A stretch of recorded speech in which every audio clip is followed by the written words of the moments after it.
And welcome to the lead. I'm Jake Tapper. We begin with breaking news. A brand new court filing just released. Special counsel Robert Mueller's team slamming former Trump National Security Advisor Michael Flynn for lying to the FBI about his conversations with the Russian ambassador, and the suggestion from Flynn's lawyers that Flynn only lied because he was caught off guard when two FBI agents approached him.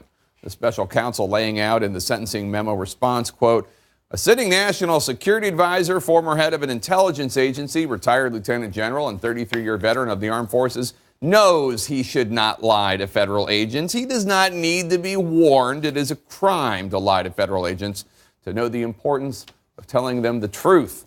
The special counsel team also emphasizing that before meeting with the FBI agents, Flynn had already been lying about his conversations with the Russian ambassador for weeks. Lying to the Washington Post, lying to Vice President Pence, lying to Chief of Staff Priebus, lying to Press Secretary Spicer. He was, quote, committed to his false story. CNN's Pamela Brown joins me now. And Pamela, Mueller's team taking a dig back at Flynn here. Yeah, that's right, Jake. The special counsel punching back at Michael Flynn's lawyer's assertion that the former national security advisor wasn't appropriately warned about the repercussions of lying to the FBI. In this new filing just released, Mueller's team says Flynn chose to lie weeks before the FBI interviewed him by claiming he did not discuss sanctions with Russian Ambassador Sergei Kislyak.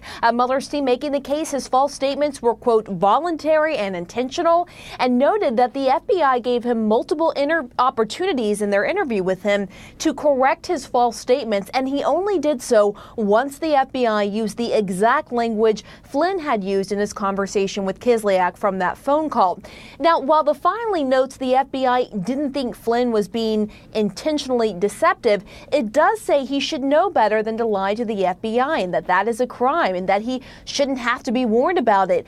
What struck out to me, Jake, is that the documents also say Flynn told then Deputy Director Andy McCabe over the phone just before the FBI interview that McCabe probably knew what he said in the conversation with Kislyak. So it's unclear why Flynn would then proceed to make false statements in his FBI interview if he thought they knew the truth and what he actually said. Yeah, very bizarre. So much bizarre about this lie from Flynn. And Pamela, some stunning new details also in here about the interactions involved, including an appearance by President Trump.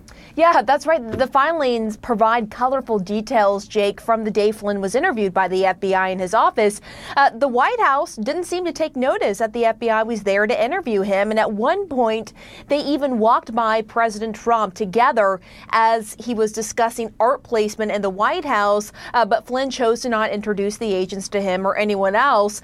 So no one in the White House seemed to take notice this was happening. Now, the interviewing agent's impression of Flynn in these documents was that he was relaxed and jocular, as well as bright, but not profoundly sophisticated. That's a direct quote.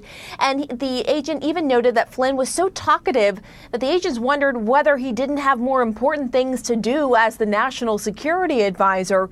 And at one point, Jake, the documents say when the FBI told Acting Attorney General Sally Yates that Flynn would be interviewed, she was pissed, but it didn't explain why that was. So while these filings certainly provide many new insights and a rare inside look behind the scenes, there are still many redactions and many unanswered questions, Jake. Number one unanswered question, of course, and we still don't know why.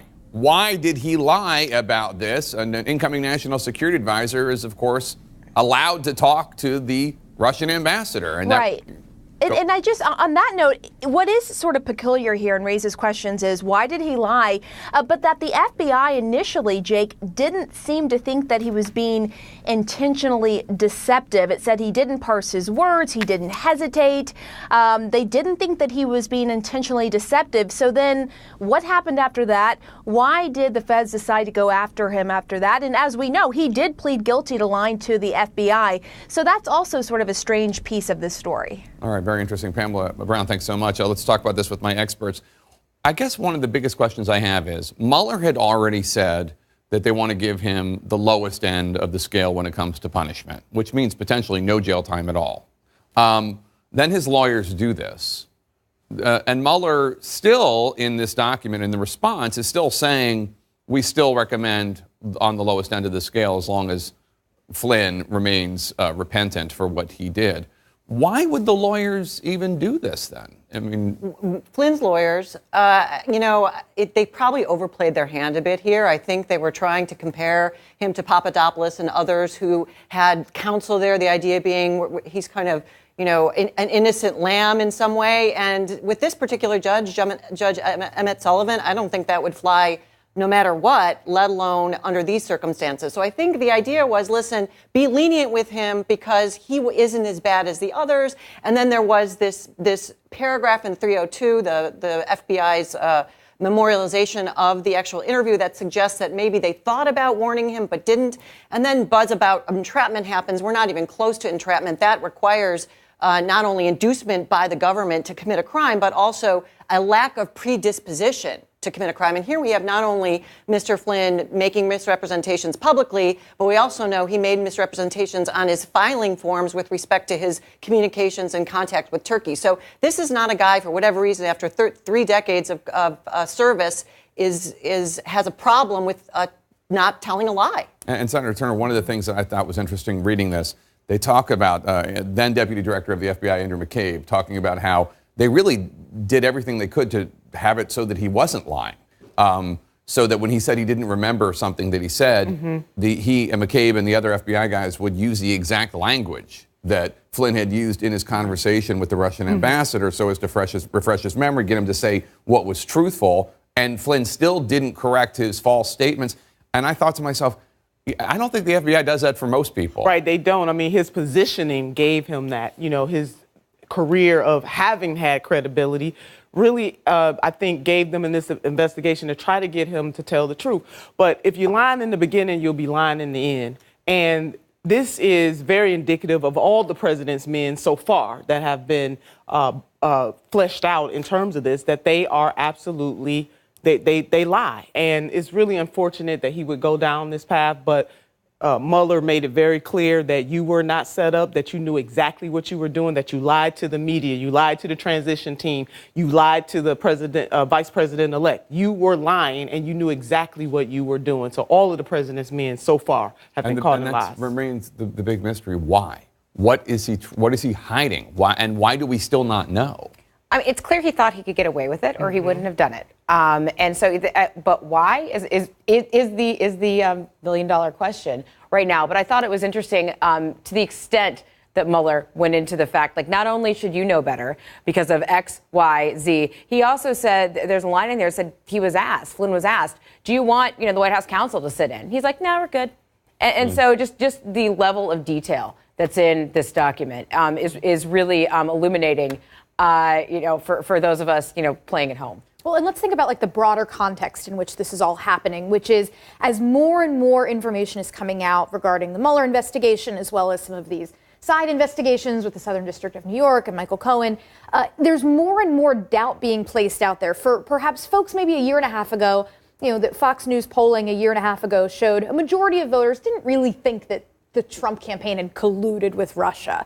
But that majority has now shrunken over time as more and more people now respond to that same poll question and go, I don't know. There hasn't been a dramatic increase in people saying, yeah, I think collusion definitely happened. But out in the public, there's more and more, yeah, I don't know, which is kind of what we're saying about why would Flynn have lied. There's just still these big question marks floating in the air, and this just adds to that. And we should add that but the president hesitated in firing him. It was only when Mike Pence, it was very clear that he had lied to Mike Pence that the president felt compelled to let him go. When it was public. When it was public, exactly. When it was public that he had lied to Pence. Yeah, and he makes Pence look foolish.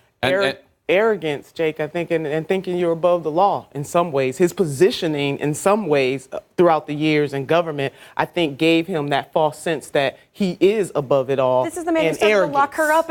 Right, I mean. Well, and one he lied about, the conversations around sanctions, I think, gets to potential motive around all of the lies that we're seeing across so many people in connection with this investigation.